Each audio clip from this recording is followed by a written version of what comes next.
Carter Billings was amazing!" Ali yelled in the twilight.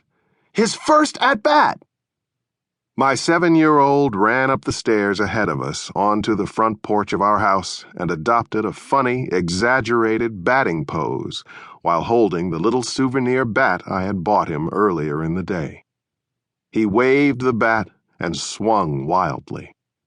He made a cracking noise and did a decent imitation of Billings's hilarious and passionate run around the bases after the rookie got a pinch hit, walk-off, grand slam home run in his very first trip to the plate, winning the opening game for the Nationals. I had gotten tickets to the game through an old friend, and we'd all seen that miraculous moment along with Ali, my wife, Bree, my older son, Damon, my daughter, Janny, and my 90-something grandmother, Nana Mama. As Ali wound down his victory run, we all clapped and crowded through the front door of our home on 5th in southeast Washington, D.C. It had been construction time at the Cross household the past few weeks. We were remodeling the kitchen and adding a great room and a new master bedroom suite upstairs. When we left for the game, the project was exactly as the construction crew had left it on Good Friday. Exterior walls framed and up, windows in and the roof on, an empty, dusty shell separated from the main house by plastic sheeting. But when Nana Mama left the front hallway and looked deeper into our house, she stopped in her tracks and screamed, "Alex!" I rushed forward, expecting some domestic catastrophe, but my grandmother was beaming with joy. She said, "How did you ever manage it?" I looked over her shoulder and saw that the addition and the kitchen remodel were done, as in completely done.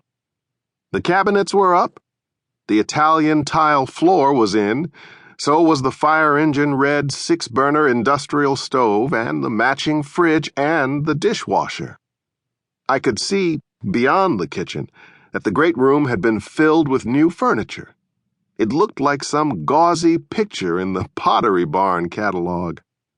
"How is this possible, Alex?" Bree asked. I was as shocked as the rest of my family. It was as if a genie in a lamp had given us 100 wishes, and they'd all come true. The kids ran through the kitchen and into the great room to test out the couches and the overstuffed chairs, while Nana Mama and Bree admired the black granite countertops, stainless steel sinks, and pewter light fixtures. My attention, however, was drawn to a piece of legal-size paper that magnets held horizontally to the refrigerator door.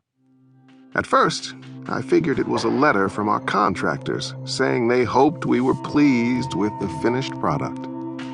But then I saw that the paper showed copies of 5 photographs laid side by side.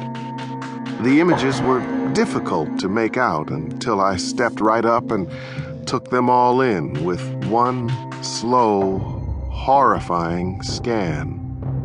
In each picture, there was a member of my family lying on a cement floor, head haloed with blood, blank face and eyes twisted dully toward the camera. Above each left ear and slightly back, there was a wound, an ugly one, the kind that only a close-range shot creates. Somewhere in the distance, a siren began to wail. "No!" I screamed. But when I spun around to assure myself the pictures weren't real, my children, my wife, and my grandmother were gone, vanished into thin air. All that was left of them were those sickening photographs on the refrigerator. I am alone, I thought.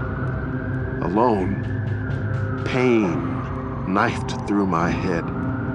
Terrified that I was going to have a stroke or a heart attack, I sank to my knees, bowed my head, and raised my hands toward heaven. "Why, Mulch?" I screamed. "Why?"